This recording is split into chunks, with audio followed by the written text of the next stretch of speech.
Bueno, finalmente voy a empezar a grabar,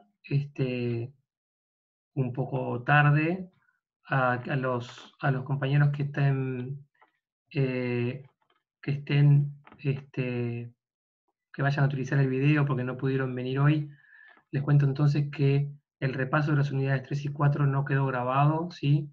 Entonces lo que voy a hacer es subir un repartido con las respuestas correctas a las preguntas que están en el repartido anterior. Y obviamente pueden consultar cualquier duda que tengan al respecto. Y lo que sí podemos grabar ahora es que ustedes puedan preguntar de cualquier otra parte o cualquier otra unidad, que puedan preguntar si tienen alguna duda de los prototipos que intentaron hacer. Eh, Somos casi 100 personas, por lo que es un poco complejo. Pero bueno, trataremos de organizarnos. No sé si todos conocen que pueden levantar la mano en el Zoom, sería práctico que lo hagan para poder ordenarnos. Entonces yo acá veo el orden en el cual va apareciendo las manos levantadas. No sé si apareció alguna pregunta nueva en el foro, pero lo voy a revisar ahora. Se me da un segundo.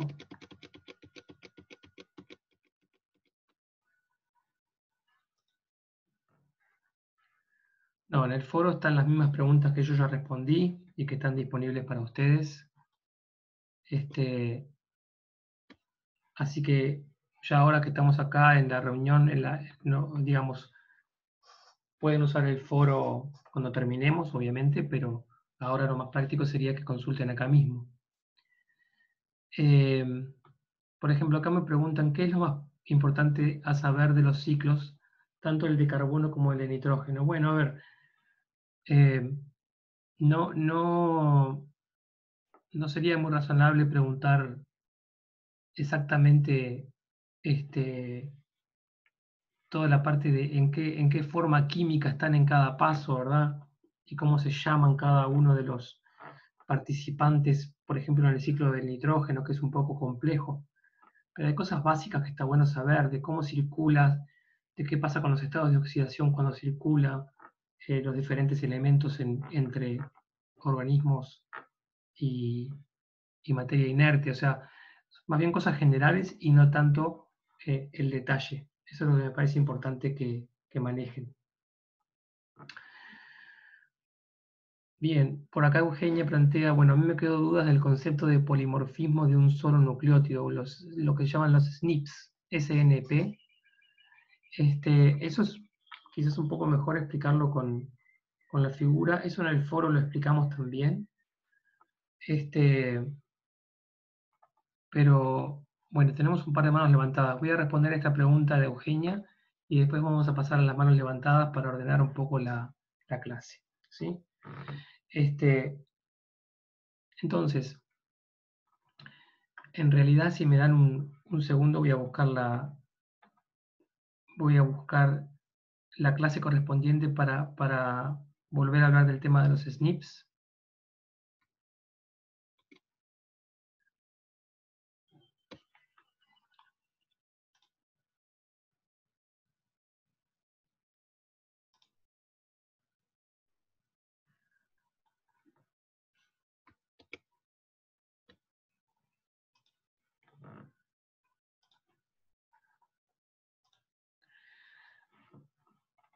Acá estoy compartiendo, en realidad, en vez de buscar una clase, fui a buscar una figura que utilicé para contestar una pregunta en el foro. O sea, esa pregunta que están haciendo está en el foro, la pueden revisar ahí. Hay una pregunta que específicamente se refiere a los SNPs y otra que se refiere al concepto de haplotipos. Entonces, básicamente lo que les quería mostrar es, ustedes ven acá 4 cromosomas, ¿sí? Estos 4 cromosomas en realidad son el mismo cromosoma en 4 individuos distintos. Eso quizá la figura no lo muestra claramente. Pero entonces cada uno de estos cromosomas está presente, no son 4 cromosomas de un mismo individuo, sino que es el mismo cromosoma en 4 individuos. Ojo ahí, ¿no?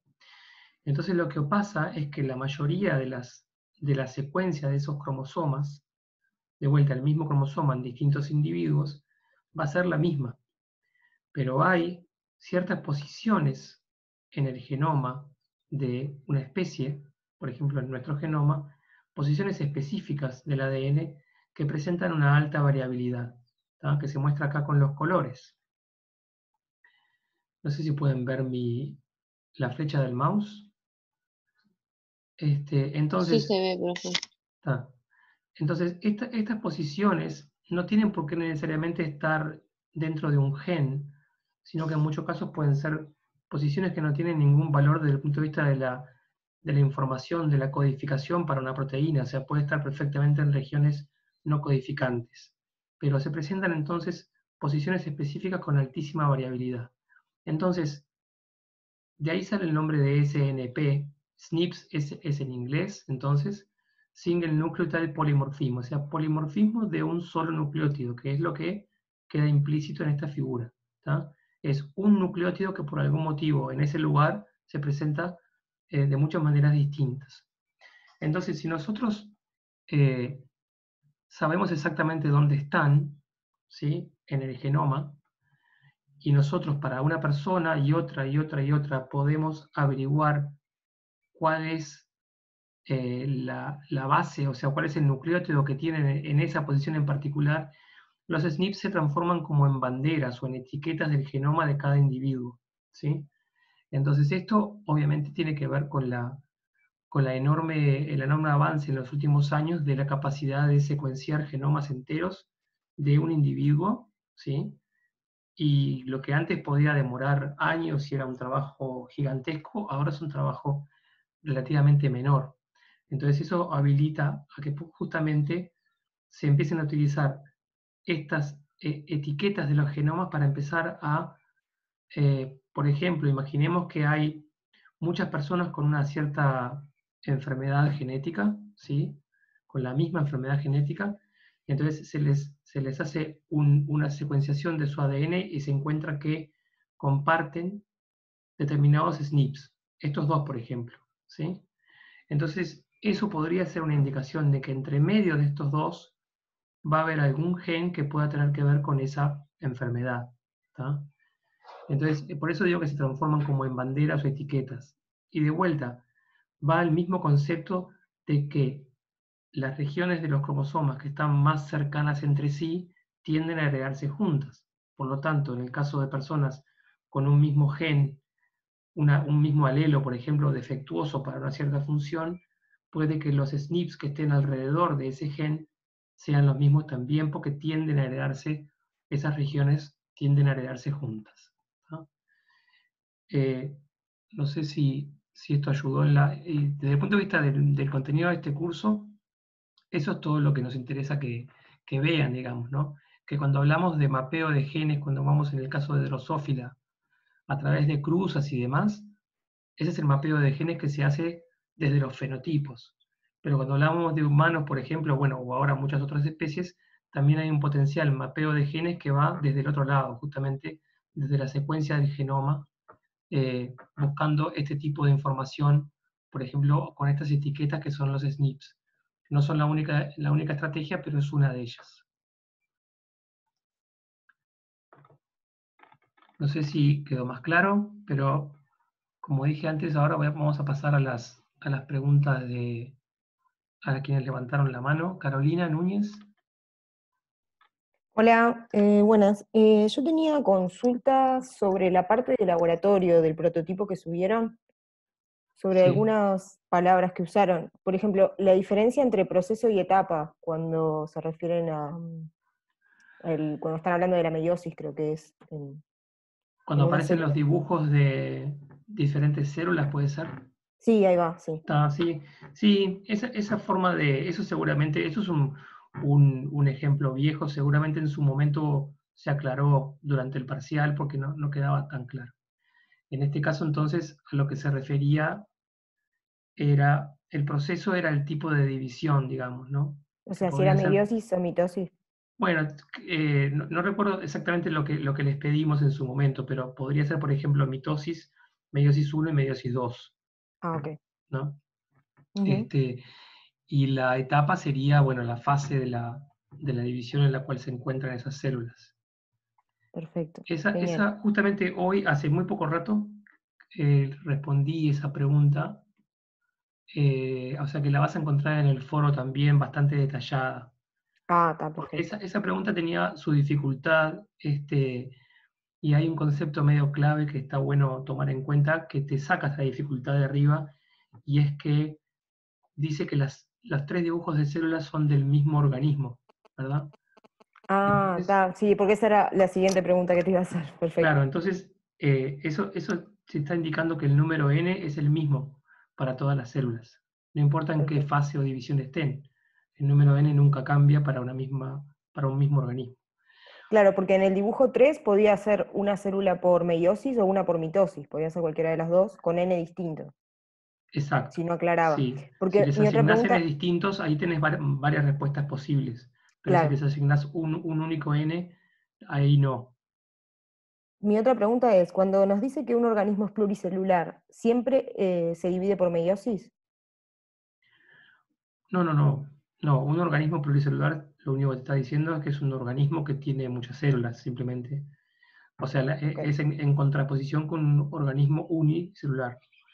Eh, un organismo pluricelular se va a dividir, sus células se van a dividir por mitosis o por meiosis según qué parte del organismo estés hablando, ¿no? O sea, las células del organismo se van a dividir por mitosis para crecer, para todo lo que implica el desarrollo de ese organismo, y específicamente las células que van a dar lugar, por ejemplo, a los gametos, se van a dividir por meiosis.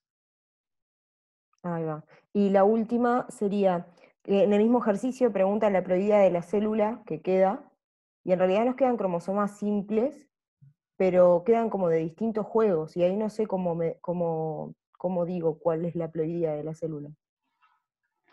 Bien, eh, ahí tendría que buscar específicamente los dibujos. Este, déjame ver si lo puedo encontrar. Sí.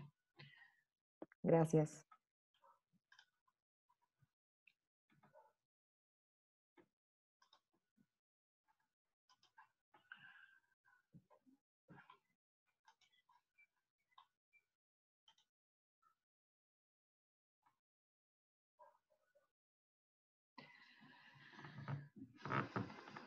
Bueno, alguna de estas preguntas justamente iba ahí, ¿no?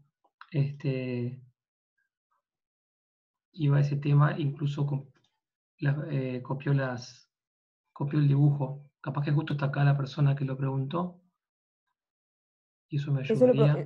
esa es una pregunta mía, pero es de otra cosa de la parte de laboratorio. Ah, ok. Dame un segundo entonces. ¿Es esto lo que están buscando? Sí, eso mismo. Vamos a compartir, lo comparto, si quieres. Dale, bueno, bien. Justo está Carmen acá que puede compartir la pantalla de ella.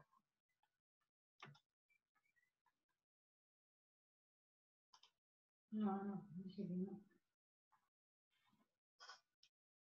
Tenés que habilitar la voz para que pueda compartir.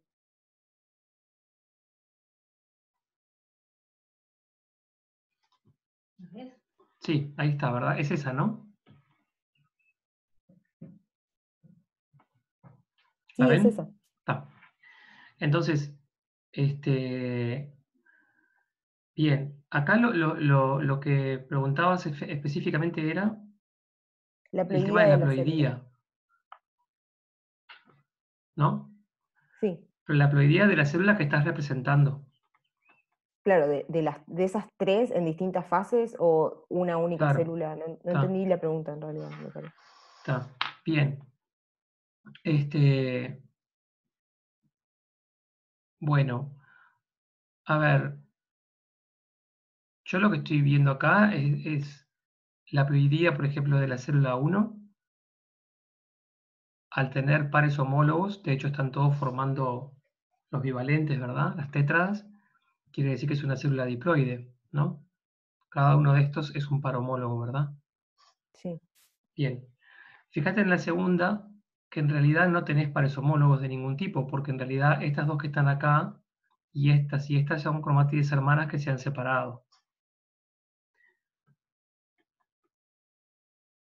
Ah, ok, entonces no son pares homólogos, son cromátides hermanas, entonces la haploidea es 1.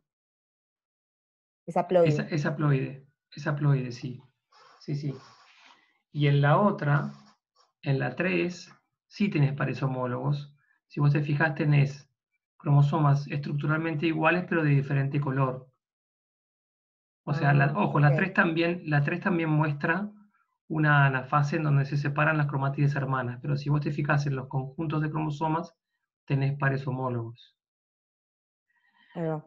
Acá una cosa que está bueno considerar es que en la primera célula, como te está mostrando homólogos en sinapsis, ¿no? Eso ya te está indicando claramente para esa célula lo que tenés que saber, ¿verdad? Que estás en metafase 1 de meiosis y no hay ninguna otra opción posible. Y que Sí. n es igual 3, tampoco hay otra opción posible. Entonces, al contestar eso, ya como que las otras dos respuestas, las otras dos células, las pasas a analizar tomando en cuenta eso. Y ahí como que las respuestas van saliendo solas, ¿no? Claro, porque disminuye la haploidía y después aumenta de nuevo. Porque si n es igual a 3, no te queda otra que la segunda célula sea una anafase 2 de meiosis, porque ya es una célula haploide. Sí. Y no te queda otra que la célula 3 es una anafase de mitosis, porque tenés los 3 pares homólogos que se están separando, pero en forma independiente, se separan las cromátides hermanas. Por lo Pero tanto, no, perdón, no dijimos que era la misma célula. No es, puede no, ser mitosis. es el mismo organismo. Es el mismo Ah, organismo. Por lo tanto, es el mismo N, pero no necesariamente la misma célula. no entendí ese concepto entonces. Bueno, cuando vos decís el mismo organismo, puede ser, por ejemplo, un ser humano, ¿verdad? Pero Sí. de repente, a ver, la célula 1 puede ser una célula productora de gametos, ¿sí? Por ejemplo, una célula que va a producir óvulos, y la célula 3 puede ser una célula del hígado, ¿no? Son distintas células del mismo organismo, pero Ahí no va. la misma célula necesariamente. Ok. Pero entonces, lo que es importante es que en un mismo organismo, el N es el mismo. No importa que hables de células diploides o haploides, no importa de qué tejido sean, el N siempre va a ser el mismo. Por ejemplo, en el ser humano, el N es 23. Y eso sería verdad para cualquiera de las células del ser humano, Ok. Está, sean ahora sí diploides o entendí. haploides. ¿Está? Bien. Genial. Muchas gracias. De nada. Profe, una consulta de esa parte. O sea que en la célula 2, por ejemplo, no nos guiamos por el color para saber si es haploide o diploide, nos fijamos tipo en la forma que tienen los cromosomas. Bueno, las dos cosas son importantes. El color, lo que te muestra en la figura, en la célula 2, lo que te está indicando el color es que son cromátides hermanas, por ejemplo, las dos más negras o las dos más claras, ¿verdad? Y la forma te está indicando que ahí no tenés pares homólogos porque son todos cromosomas distintos.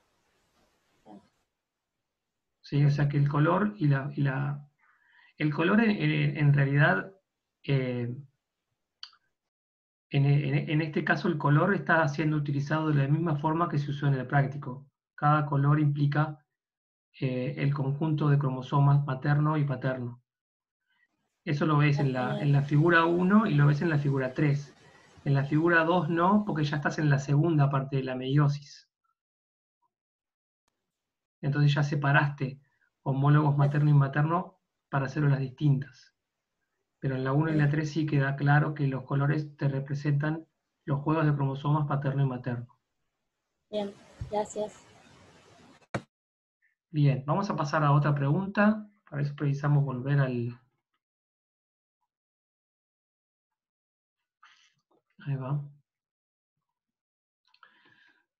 Tenemos a Brisa, ¿puede ser?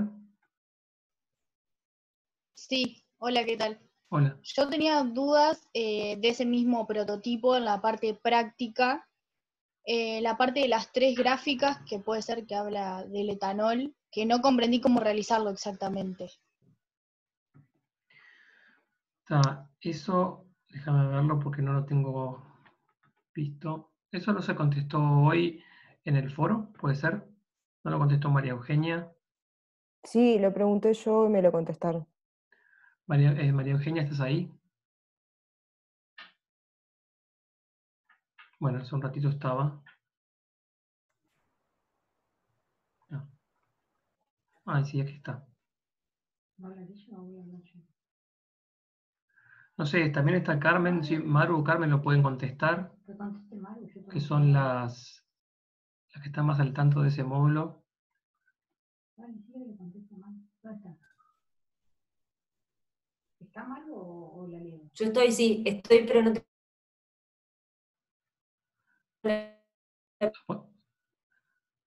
Sí, está Maru, pero está con problemas de Está a conexión. mano. Mejor entonces que lo conteste Carmen.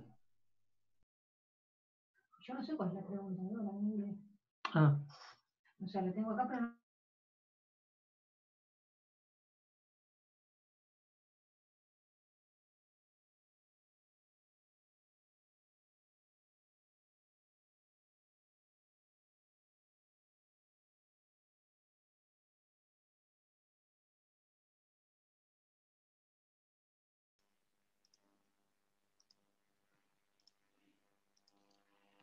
Bueno, hola, ¿cómo están?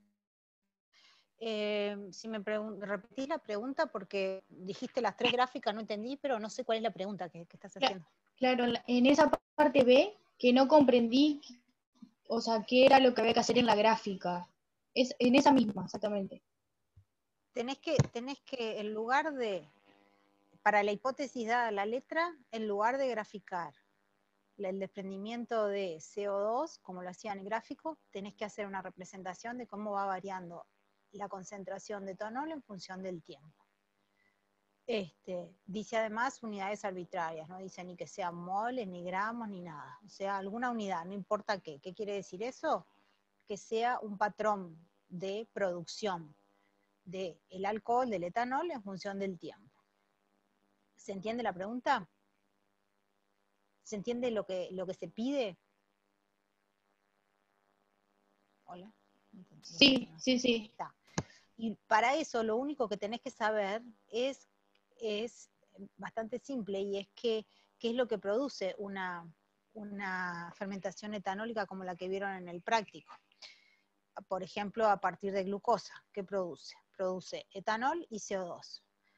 Y lo que tenés que saber es básicamente en qué proporciones se producen etanol y CO2. Y no importa de qué sustrato partas, no necesitas en realidad saber de qué sustrato partís.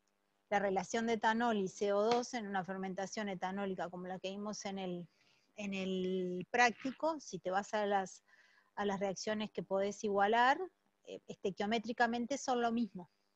Por una molécula, por un mol de etanol, se produce 1 de CO2. ¿Hasta ahí me seguiste? Sí. Bien. Y ya está, se acabó. Si vos entendiste eso, lo que tenés que pensar es cómo graficarías la producción de CO2, que es lo que sabes del práctico, y graficás exactamente lo mismo para etanol, porque estequiométricamente por un mol se produce un mol de CO2 y de etanol respectivamente. O sea, es contestar qué tipo de datos avalarían la hipótesis que está planteada, y en lugar de trazar la producción de CO2, trazas la de etanol, y por lo que acabamos de explicar, la producción de etanol va a tener exactamente el mismo patrón que la de CO2. ¿De acuerdo? Perfecto, gracias. No, y ahora déjame preguntarte a vos, ¿qué vas a, más allá de decirme la forma, en ese gráfico B, qué vas a dibujar? ¿Cuánto aumenta de etanol ¿Qué en el cosa? tiempo? Sí, no me digas cómo aumenta, pero qué cosa, quiero saber qué vas a dibujar. La concentración de etanol. ¿Para qué fermentómetro?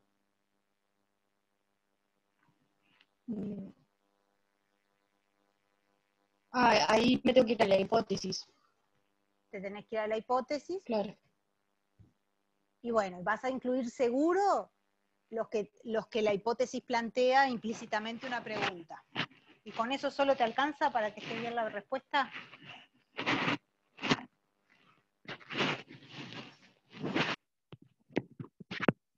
Y no, ¿Qué te falta?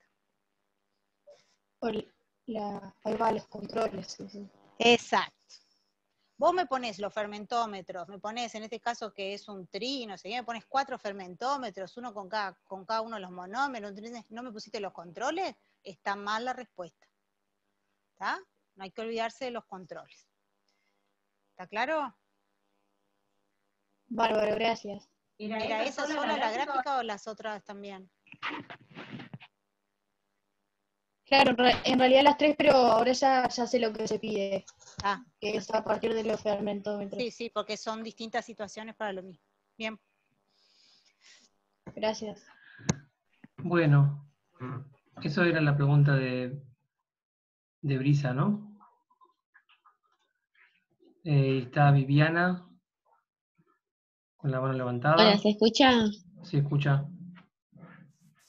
No, yo te quería preguntar, porque yo no hago la parte del laboratorio. Si yo mañana cuando entre tengo que decir que no tengo la parte del laboratorio incluida, ¿cómo tengo que hacer?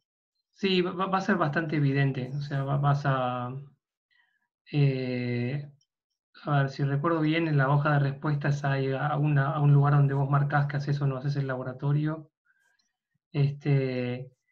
Y a veces simplemente dejamos algunas copias sin la parte del laboratorio. No te preocupes que no tenés que... No Sí, tenés que todos los... preocuparte de eso porque va a ser bastante obvio. Por acá me agregan. Sí, Sí, se sientan en distintos lugares y ya está hecha la distribución. Vos llegás y te vas a sentar donde te corresponda. Bien. Perfecto, todos gracias. los, todos los solo teóricos van a ir en el primer piso y tienen solo la parte teórica en el parcial. Ah, o sea que yo no tengo que ir al quinto Publicada la porque por mi distribución de apellido. salones desde esta mañana. Sí, pero yo la vi y decía que por mi apellido Estela Rodríguez me tocaba en el quinto del anexo. Pero no me estás diciendo que haces solo teórico. Sí. Y bueno, pero está ahí. Está en lo que se publicó. Ah, pero o sea que hay otra edición porque decía solo por nombre y por cédula. O sea, yo vi una planilla que tenía mi cédula, mi nombre y decía que a mí me tocaba en el quinto piso del anexo. Sí, Y tienes yo razón, pensé que yo ahí, fui de práctico y me toca en el primero, por ejemplo. Bueno, quizás tenemos que rever eso, pero en el primer piso van también los que tienen práctico incluido, pero habíamos separado para que fueran todos en el primer piso, pero ahora lo revemos por las dudas que nos hayamos equivocado nosotros. Está bien. No No es Yo- que solo, que yo- quede claro la situación de que no es que solo los que hacen solo teórico vayan al primero. Los que hacen solo teórico es muy poca gente, esos van al primero. Y después, los que hacen teórico y práctico, algunos van al primero y otros van al quinto piso. Igual por las dudas vamos a revisar, como les dijo Maru, si quedó mal publicado algo. De todas maneras, lo que les voy a pedir ahora en general digo, evidentemente eso no quedó claramente explicado, así que tenemos que revisarlo. Y de todas formas, cualquier cosa que haya que solucionarlo, lo solucionamos mañana, pero me prefiero que en este momento aprovechemos para hablar de las preguntas que tengan del material y no tanto de los detalles de la, digamos, de la organización del parcial. Porque si no, medio que nos perdemos justamente de ver eso, de aprovechar un poco para ver el contenido del material mismo, ¿sí? No sé si Nicolás tiene una pregunta o capaz que Viviana vos tenés también una pregunta más del material o del contenido que quieras hacer, ¿o era no, eso? por ahora no, gracias. Dale. Y Nicolás Toscano, Hola, hola. yo tengo una pregunta del mismo ejercicio de recién, de práctico, Sí, ok. de las gráficas, de la parte E, que no sé, Bien. no entendí cómo hacerlo. A ver, espera un momento.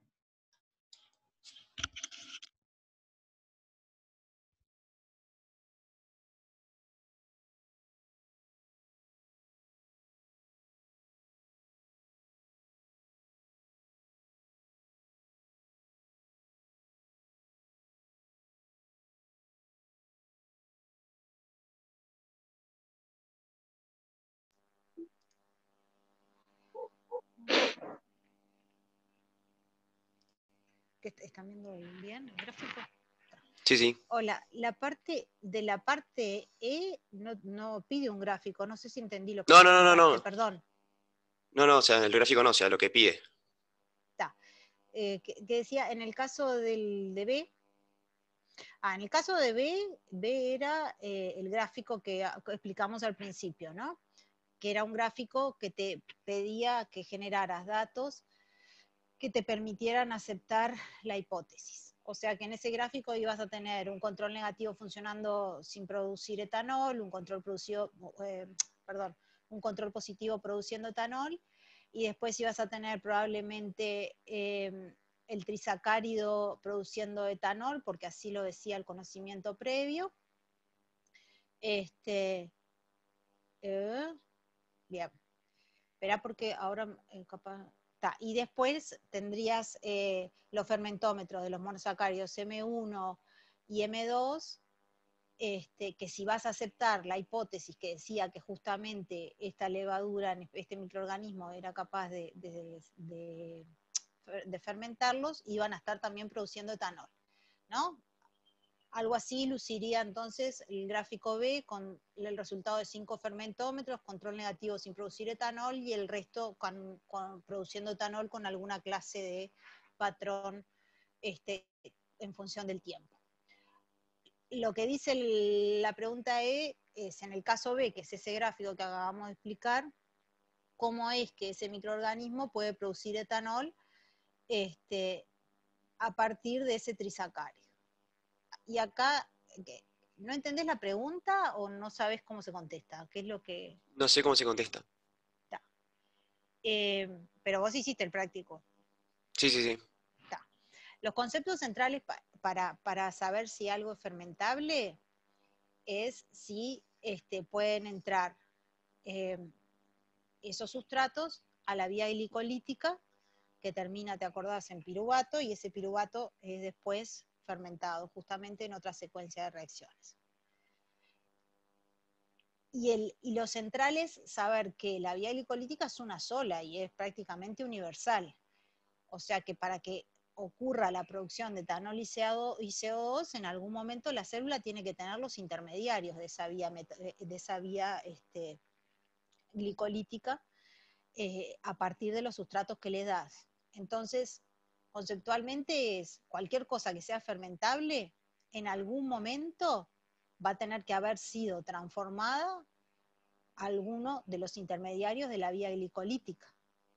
Porque si no, esa es la forma en llegar a piruvato y después que este piruvato termine en el proceso de fermentación. ¿Sí? Entonces, ¿cómo se explica la capacidad de producción de etanol? Una es porque a partir del trisacárido podés obtener sustancias que son algunos de los intermediarios de esa vía glicolítica. Y un trisacárido en especial tiene 3 monómeros, como te lo explica la letra más arriba.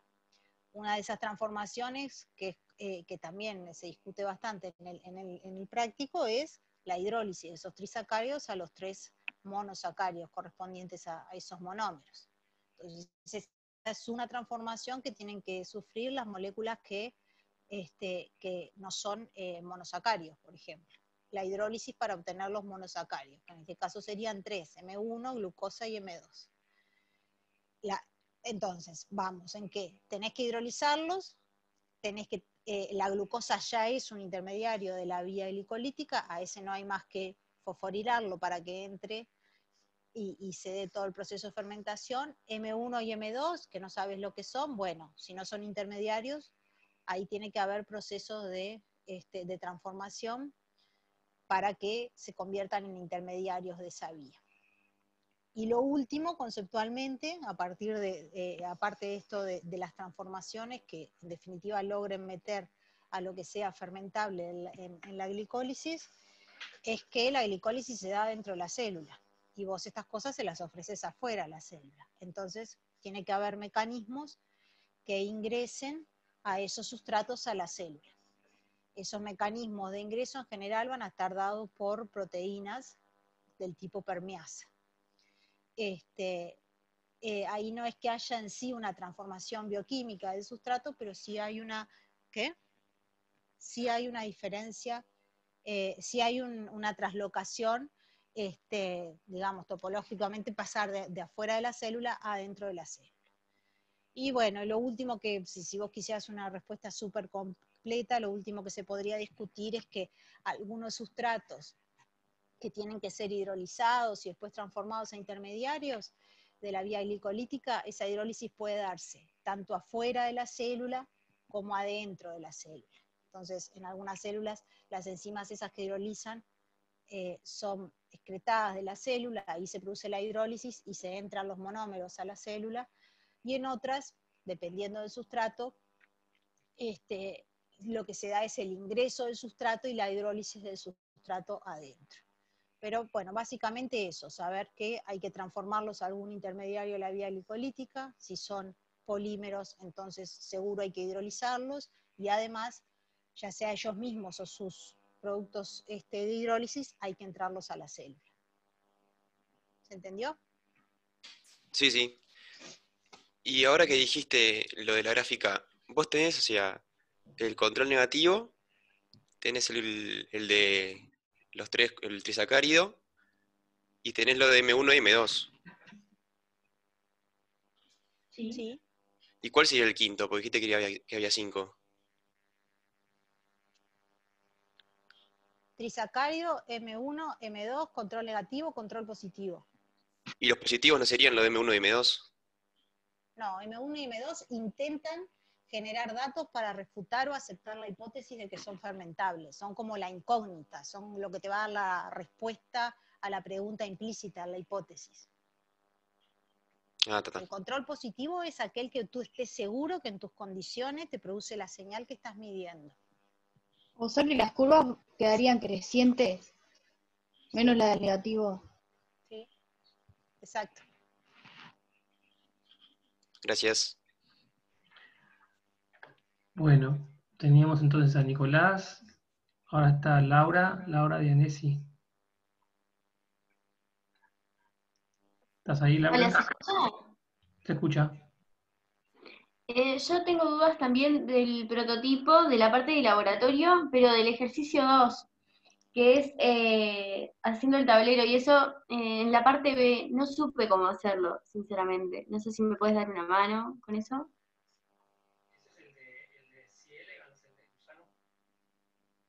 No escuché, perdón.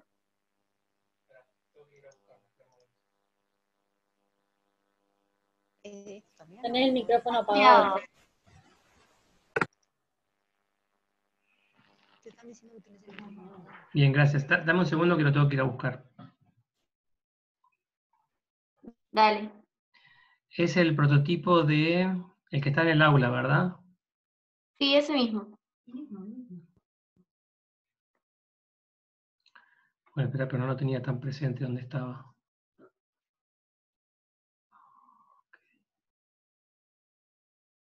Contame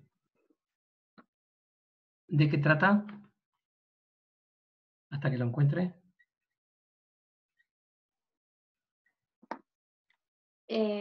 Para eso tendría que leer toda la introducción. Yo lo tengo a mano, si pudiera compartir, lo hago. A ver, dame un segundo. Sí, creo que sí. Que ya pusimos para que puedan compartir todos. Deberías poder compartir, sí. A ver, probá.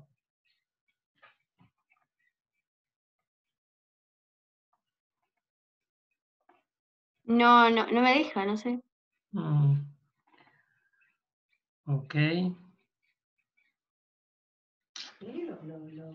Bueno, sí, entonces lo comparte Carmen, que se ve que tiene alguna definición distinta.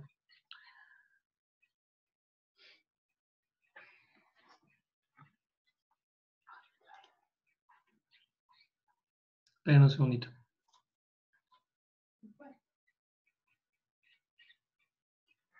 Ah, ahí lo tengo, ya lo encontré. Bien, este también lo contesté en el foro hoy.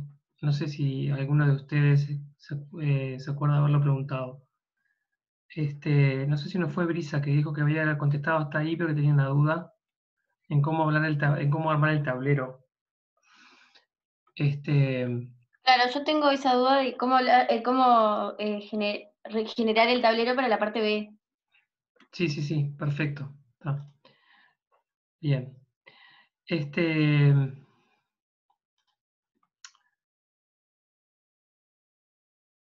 Bien. Esperad, dame un segundo que ya, porque a ella le hice inclusive una... ¿Ustedes están viendo mi pantalla ahora? No. No. No, No, ¿verdad? no estamos viendo la pantalla. Está. Entonces, ya voy.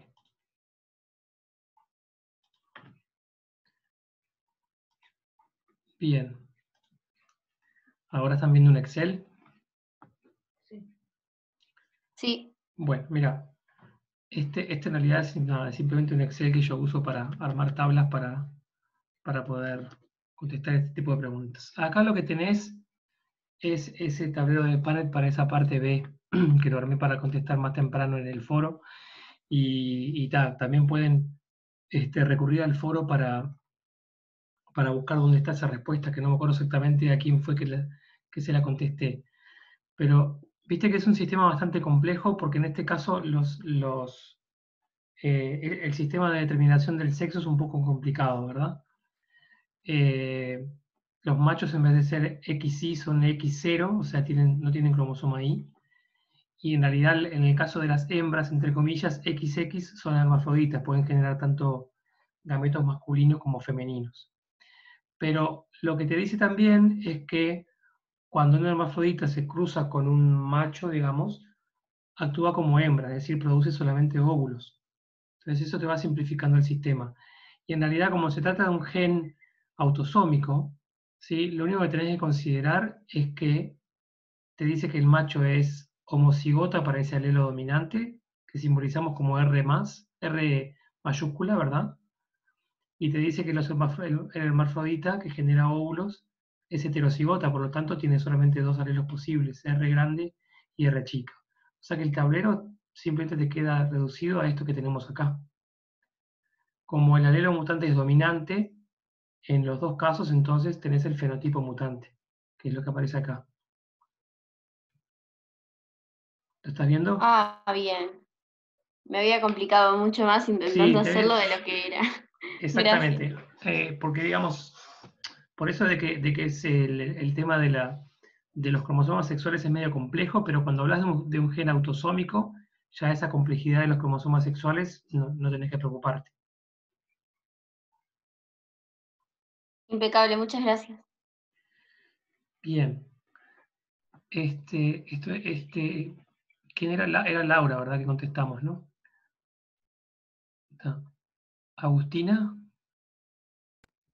Hola, sí, yo tengo duda de la herencia poligénica, que no entendí muy bien lo que era. Eso solamente lo vimos en el teórico y básicamente, a ver, nosotros cuando cuando hablamos de genética y de la herencia de caracteres, hablamos, qué sé yo, que flor blanca o roja o ese tipo de caracteres que podemos llamarles discretos, ¿verdad? Que son caracteres que adoptan una forma u otra. Pero en realidad hay muchos caracteres que no son así, que son caracteres que tienen como esas figuras que vimos recién en las preguntas de evolución, en donde son caracteres que tienen una distribución continua en una población. Por ejemplo, si nosotros pensamos en la altura, en una población humana, por ejemplo, no tenemos, no tenemos alturas discretas en la población, sino que tenemos una variabilidad continua. ¿Está bien? Entonces, ese tipo de variabilidad en general responde a lo que se conoce como herencia poligénica, que es básicamente que hay muchos genes involucrados en la determinación de esa característica y no un gen solo o unos pocos genes. El concepto que no entiendo muy bien es eso de variabilidad continua. De la variabilidad continua, bueno, si vos, si vas a las figuras que vimos recién en las preguntas de evolución, ¿no? Las gráficas. Las gráficas de las poblaciones, ¿viste? Sí. Bueno, la gráfica, las líneas rojas de las gráficas te están mostrando lo que puede considerarse una variable continua con una cierta distribución que tiene un promedio y una cierta variabilidad. Entonces, si vos, imagínate que ahora vos estás graficando en esa misma gráfica que estamos hablando, el porcentaje de personas en el eje Y y la altura en el eje X, ¿verdad? Entonces lo que estarías viendo es que hay una cierta altura, que es donde está el pico más alto de la curva, que es lo que consideraríamos la altura promedio, donde está ubicada la mayor cantidad de personas, ¿no? Entonces, ese tipo de variabilidad es una variabilidad continua, no es que vos tengas personas de 1,60 m, 1,70 m, 1,80 m y 1,90 m, pero nada en el medio. Tenés una variabilidad continua de alturas, ¿verdad? Entonces la contraposición de continuo versus discreto es esa. Si fuera discreta, si fuera eso una variable discreta, tendrías entonces eso, 1,50, 1,60, 1,70, 1,80, 1,90, pero nada en el medio, y eso no es lo que pasa. Entonces la altura es una característica justamente que tiene variabilidad continua. Y esa variabilidad entonces, lo que cuando se habla de herencia poligénica, esa variabilidad se refiere a que no depende de un único gen, sino que es como un gran complejo de genes o muchos genes que participan. Bien, gracias. Bien. Victoria.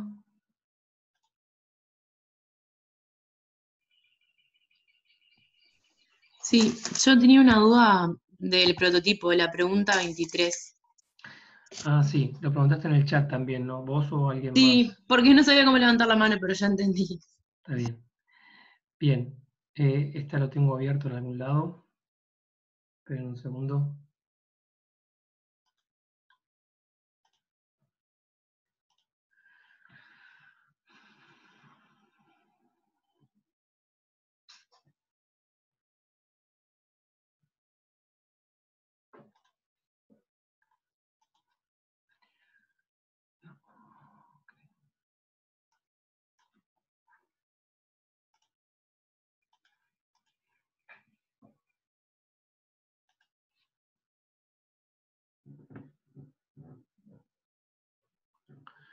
¿Lo están viendo? Sí, se ve. Bien. Bueno, esta pregunta lo que pasa es que viene ligada con las anteriores, ¿no? Entonces explicarla sola es un poco complicado. En la pregunta anterior, que en algún grupo de prácticos me lo preguntaron y lo discutimos, llegabas a la conclusión de que estos dos genes en estudio, llamémosle A y B, que cada uno se presenta con dos alelos, dominante y recesivo, o sea, la misma situación que solemos ver en el curso, no solamente estaban ligados, sino que están completamente ligados, es decir, están tan juntos que no tenés ningún tipo de recombinación, ¿tá? Entonces vos, si te fijas en la pregunta anterior, en la 22, ¿tá? Para tener un 25% de individuos con ambos fenotipos recesivos, ¿tá? Quiere decir que necesitas tener en un mismo gameto los alelos que están aquí, A chica y B chica juntos. ¿Está bien? Entonces,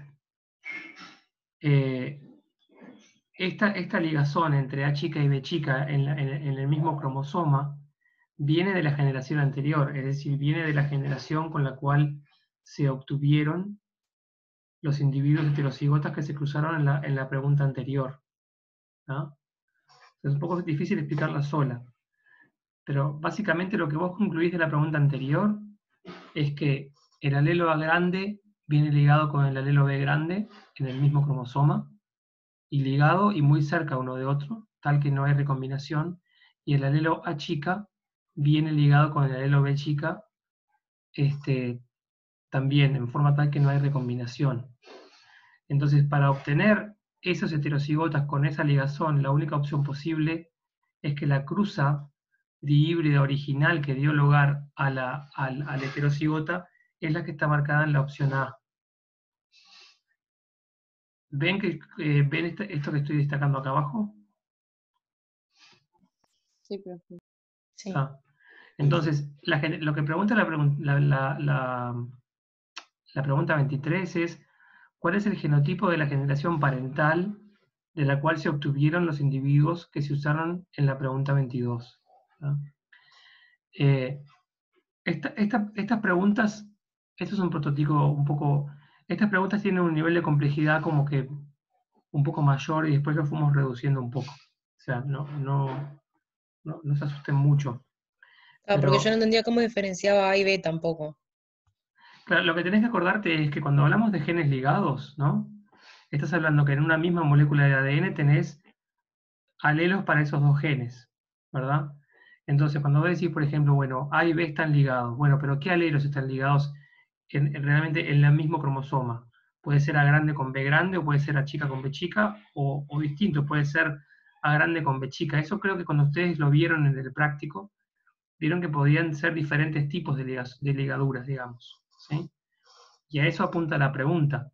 Si vos necesitas tener A chica y B chica en el mismo gameto, quiere decir que tienen que heredarse ligados, ¿tá? Para obtener un 25% de individuos que presentan los fenotipos recesivos, o sea que son homocigotas recesivos. Para obtener eso quiere decir que A chica viene ligado con B chica y A grande con B grande. Eso en el aire es un poco difícil de ver, pero si pueden hacer algunos tableros de Punnett, por ejemplo, si ustedes hacen los tableros de Punnett de las primeras dos opciones, con eso, haciéndolo en el papel, es posible que lo puedan ver sin problema, ¿sí? En las primeras dos opciones, tanto la A como la B, el individuo resultante de esas cruzas va a ser muy parecido, porque va a ser heterocigota para ambos genes. Sin embargo, los distintos alelos vienen ligados en forma distinta. Por lo tanto, en la F2, que es lo que preguntaba la pregunta anterior, el resultado va a ser diferente, ¿no? Entonces, si ustedes arrancan por estas dos cruzas que están en la pregunta 23 y siguen adelante a la generación F1 y luego a la generación F2, van a ver que obtienen resultados distintos en la F2 y que hay un solo tipo posible para obtener lo que plantea la pregunta 22.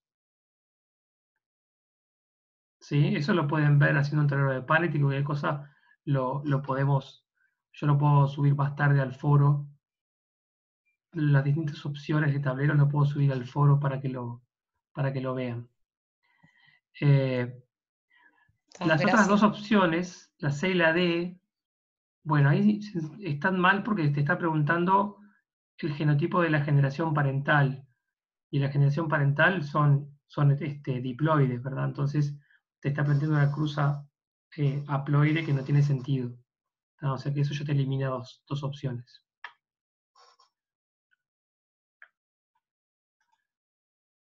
No sé qué estaba apuntando Victoria, ¿no? Sí, no, era eso nomás, gracias. No sé si quedó claro. Me da la impresión de que no mucho, pero voy a subir al foro después específicamente los tableros que te estoy mencionando, capaz que queda más claro. Está perfecto, sí. Bien. ¿Tenemos más preguntas? Yo no sé. No tenemos nadie con la mano levantada, pero no pude seguir el foro. Si alguien puede preguntar algo. ¿Hay alguna pregunta del foro que me estoy olvidando? Me avisan, por favor. Del Profe, chat, profe. La parte de desarrollo del laboratorio, ¿resta puntos? No, ¿No? no. No resta puntos. ¿Alguna otra? Profe, te están escribiendo en el chat de acá de Zoom. Sí. Bien. Estaría bueno que lo subieras al foro. Muy bien, lo voy a subir. Por acá esto que dice están ligados pero están tan separados que actúan como si no lo estuvieran, en realidad es al revés. Ojo, para esa pregunta, para ese par de preguntas, 22 y 23, están ligados y están tan ligados, tan juntos, que no ocurre recombinación. Ojo ahí, porque hay Hay una una confusión. pregunta que hizo alguien antes, que puso que si era que no estaban ligados. Estás muteado, pues. Gracias. Para mí es un poco complicado mantenerme al tanto del foro. Pero ahora estoy viendo. La pregunta que habían hecho era que si estaban más de 50 la unidad, no me acuerdo cómo se llama, si estaban Centimorgans. Ahí va, sí, esa también es un poco difícil de entender, porque en realidad vos podés tener en un mismo cromosoma distancias mayores que 50 centimorgans. Entonces, ¿cómo es eso? No tiene mucho, parece que no tuviera mucho sentido, pero sí lo tiene. A ver, si vos tenés exactamente 50 centimorgans de distancia, quiere decir que tenés 50% de recombinantes, ¿verdad? Hasta ahí vamos bien. Si tenés 50% de recombinantes, quiere decir que tenés 50% de parentales. Y eso quiere decir que en realidad lo que estás viendo es distribución independiente. Exactamente lo mismo, porque tenés todos en la misma cantidad. ¿Tá? Entonces, ¿cómo es que podés tener, entre comillas, más distancia? Bueno, lo que pasa es que los genes se mapean de A2 en 2. ¿Tá? Vos no podrías nunca mapear una distancia de 70 centimorgans, sino que se van mapeando de A2, pero siempre con distancias menores que 50. Pero, en definitiva, en un mismo cromosoma sí puede haber distancias mayores que 50 centimorgans, pero simplemente vas a obtener lo mismo que obtendrías si estuvieran en cromosomas diferentes. ¿Tá? Entonces, lo que le contestaron acá a la pregunta que planteaba Erika está perfecto. Significa que si bien están en el mismo cromosoma, se heredan en forma independiente porque la probabilidad de recombinación es tan alta que vas a obtener la misma cantidad de todas las combinaciones posibles de gametos. ¿No? No sé si ahora, tenía alguien que me estaba dando una mano con el chat ahí. No sé si ahora hay algo que me esté olvidando.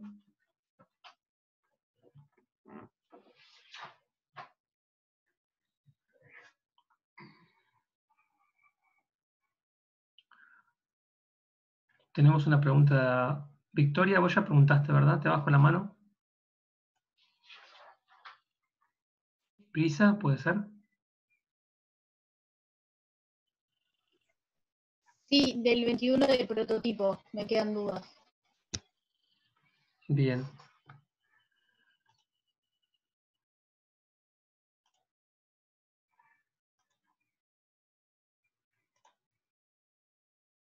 ¿Por ahí? ¿Es esa? Sí. Bien. Bueno, esto es una pregunta que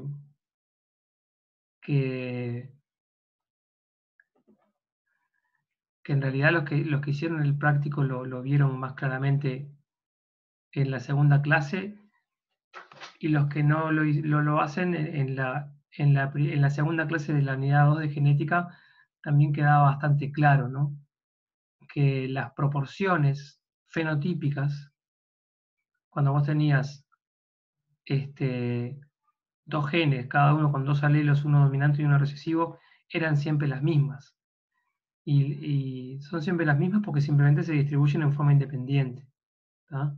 Por eso es que, o sea, la proporción 9331 no se te va a dar si los genes están ligados. Ahí las proporciones van a cambiar. Pero si los genes se distribuyen independientemente, ahí sí van a ser siempre 9331 las proporciones fenotípicas, ojo, no las proporciones genotípicas. Esas proporciones justamente fueron las que en genética clásica mendeliana siempre da igual, ¿verdad? Siempre da igual para genes que tienen alelo dominante recesivo y genes que no están ligados.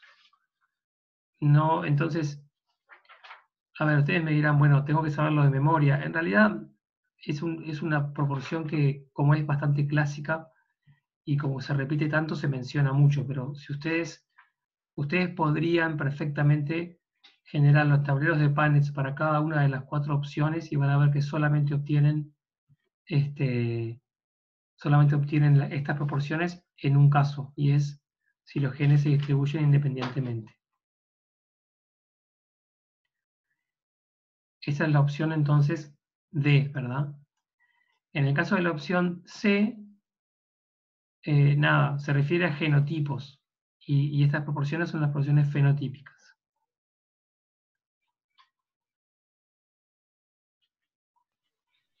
Profe, están preguntando en el chat si fenotipo y genotipo que confundió en esa opción. Ok. Bueno, cuando vos hablas de genes A y B con dos alelos dominantes recesivos, no estás hablando de ningún fenotipo en particular, ¿no? Pero claramente cuando cuando te referís al genotipo, ¿tá? Vamos a volver a la pregunta.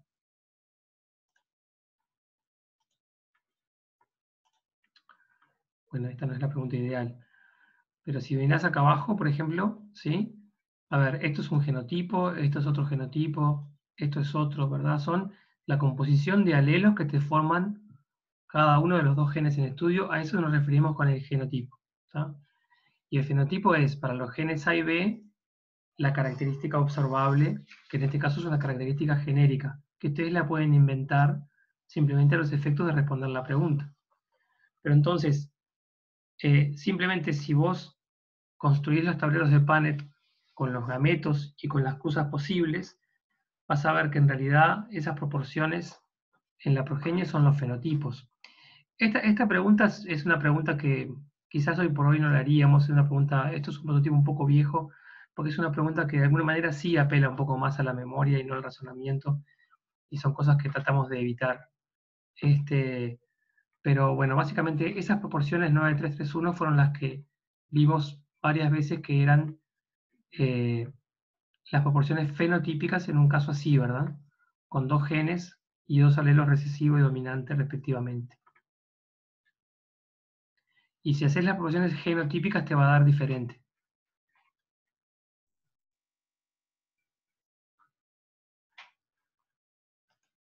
Bien, espero que haya quedado más claro. Brisa, por tu lado, que fue la que planteó la pregunta. Gracias, perfecto. Bien, tenemos una pregunta de Erika. Sí, hola. A mí no me quedó claro la especiación instantánea, si podrías explicarla. Sí, bueno, es un caso de... Un momento.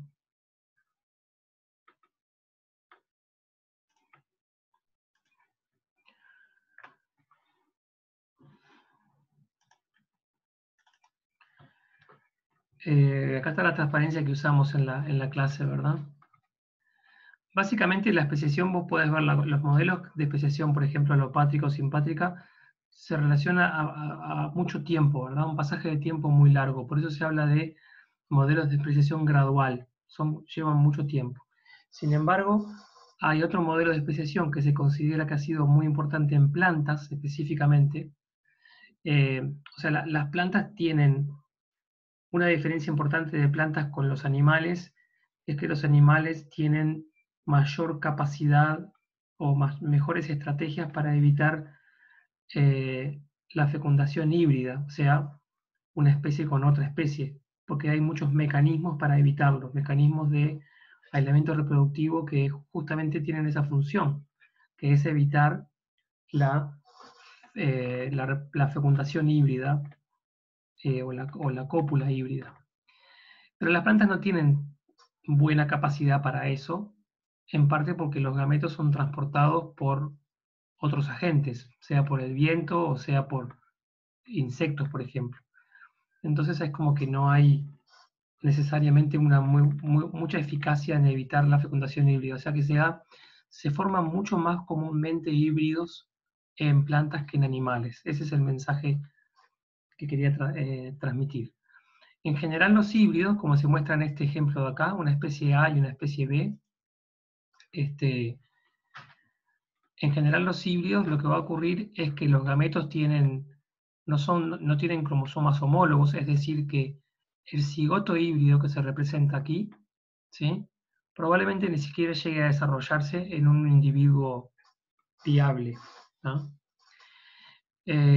Quizás sí se desarrolle en un individuo viable, pero a la hora de ese individuo formar sus propios gametos, no va a poder hacer meiosis, porque no tiene pares homólogos para aparear, ¿tá?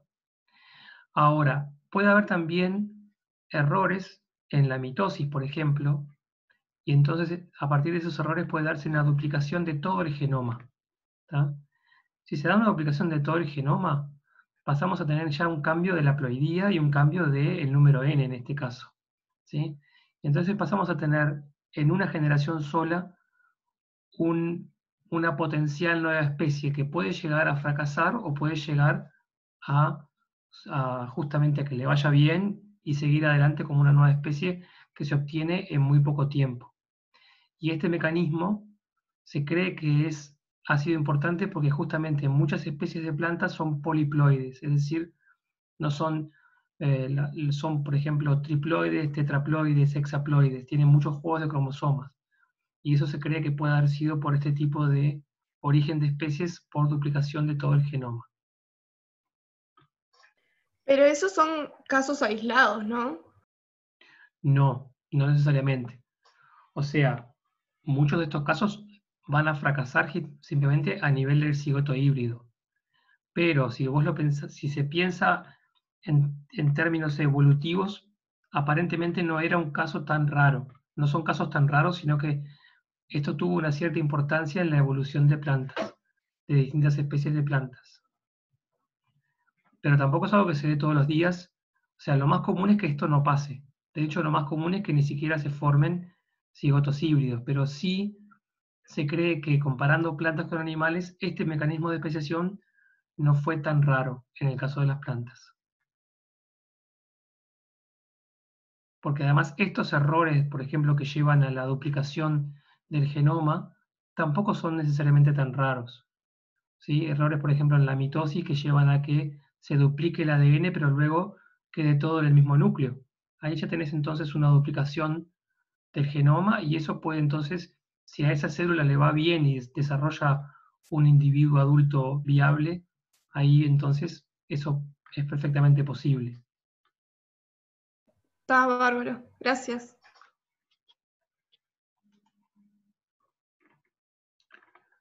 Bien. Irene.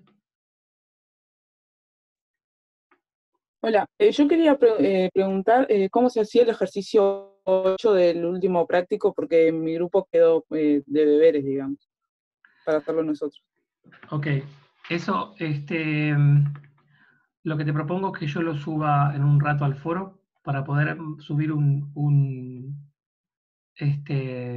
tablero de Punnett del ejercicio. ¿Tá? Es bastante simple porque es un único carácter, un único gen. La única dificultad es que está en el cromosoma X. Entonces ahí cambia un poco el tablero de Punnett que hay que considerar, pero bueno, de hecho lo tengo acá, ¿sí? Lo podemos mostrar. En vez de subirlo lo puedo mostrar ahora, o puedo hacer las dos cosas. Espera un momento.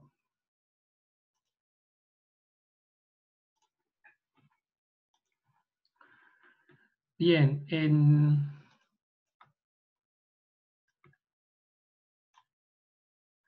entonces, no sé si lo ven aquí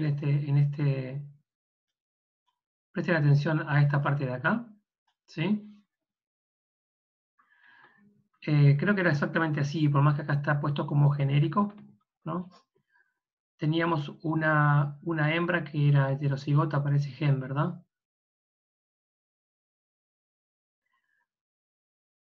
Y un varón que tiene un macho, en este caso porque el ejercicio hablaba de moscas, que tiene el alelo mutante. ¿Estoy bien? ¿Se me pueden corregir eso? Andrés decía que la mosca, la femenina, era portadora de la mutación. Bien, portadora quiere decir que es fenotípicamente normal o sana, ¿verdad? Es este caso que está acá, ¿verdad? Si nosotros consideramos a chica un alelo mutante y a grande el alelo normal, entonces, si la mutación es recesiva, en este caso entonces, si esto fuera el ejercicio de las moscas, sería entonces una portadora fenotípicamente normal. ¿Hasta ahí me siguen? Y en el caso del macho, el ejercicio decía que presentaba la mutación, ¿verdad? Sí. Bien. Entonces, ahí una vez que como cualquier ejercicio de genética, una vez que vos definís los genotipos de los individuos que vas a cruzar, que son estos que estoy marcando acá, siempre te tenés que definir el tablero de Punnett considerando qué gametos masculinos tenés posibles y qué gametos femeninos tenés posibles. Entonces, acá es donde tenés que acordarte que los gametos masculinos, la mitad tiene un cromosoma X y la otra mitad tiene un cromosoma Y. Y si este es un gen que está en el cromosoma X, quiere decir que en la mitad de los gametos masculinos ese gen ni siquiera está. Entonces, la progenie de esta cruza, que es lo que está marcado acá en amarillo, ¿sí? La mitad de la progenie va a ser macho y la otra mitad de la progenie va a ser hembra. Y luego simplemente mirando los alelos correspondientes que hereda cada progenie, tenés disponible el fenotipo correspondiente, ¿verdad? Entonces acá, por ejemplo, la mitad de las hembras, las que están acá abajo, van a presentar la mutación, a pesar de que sea recesiva, porque es homocigota para esa mutación, y la otra mitad va a ser igual que su madre, es decir, una portadora sana. En el caso de la descendencia masculina, tenés que la mitad va a ser fenotípicamente y genotípicamente normal, porque heredaron de su madre, digamos, el alelo normal, y la otra mitad va a ser mutante, porque heredaron de su madre el alelo mutante, ¿no? Recordamos que los machos siempre heredan el cromosoma X de su madre y el cromosoma Y de su padre. Y las hembras siempre heredan un cromosoma X de su madre y el otro X de su padre, ¿no? Entonces el tratamiento es exactamente igual, pero tomando en cuenta esto, que es lo que pasa con la mitad de los gametos masculinos que no tienen el gen en estudio. Y por lo tanto el resultado de la progenie puede ser diferente para progenie masculina y progenie femenina.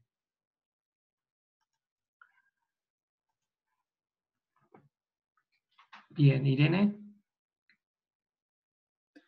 Está perfecto, gracias. Por acá Valentina preguntaba lo mismo, el ejercicio 8.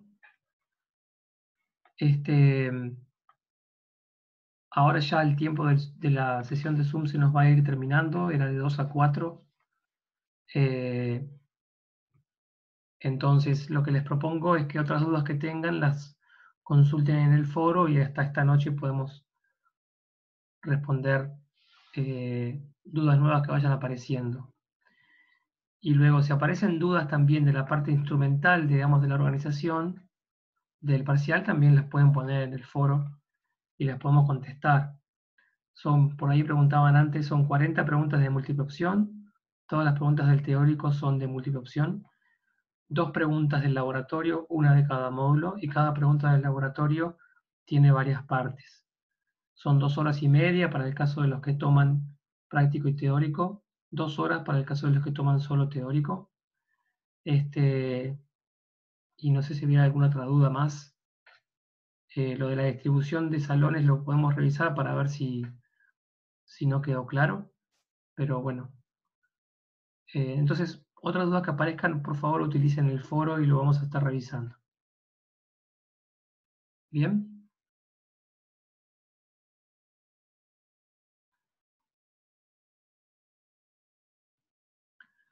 Bueno, chicos, terminamos por acá, entonces muchas gracias, nos vemos mañana.